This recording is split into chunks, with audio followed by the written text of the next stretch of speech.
الرحمن الرحیم قال رسول اللہ صلی اللہ علیہ وسلم من صام رمضان ثم اتبعه ستا من شوال كان كصيام الدهر او كما قال رسول اللہ صلی اللہ علیہ وسلم رواہ ابن ماجہ۔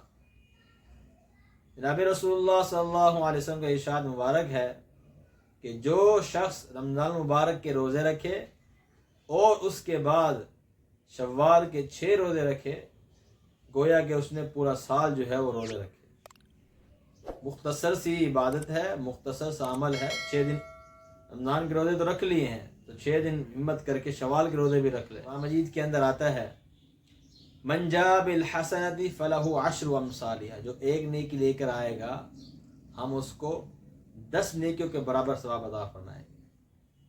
تو رمضان مبارک کے 30 روزے، تو یہ 300 دنوں کا جو ہے ثواب مل گیا، یعنی 300 دن روزے رکھ لیے۔ اب 360 دن ہوتے ہیں سال کے اندر، تو 6 روزے اور رکھ لیں گے تو 60 دن کے روزے بھی ہو جائیں گے۔ تو یعنی انسان نے گویا کہ سارا سال جو ہے روزے رکھ کے گزارے ہیں۔ اس لیے ہمت کوشش کر کے ہم جو ہے وہ روزے شوال کے بھی 6 روزے رکھ لیں۔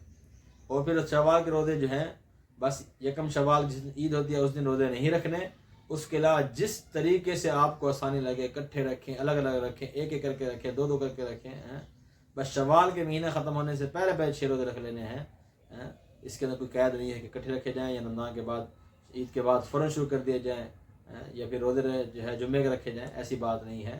جیسے آسانی ہو ویسے جو ہے وہ روزے رکھیں۔ السلام علیکم۔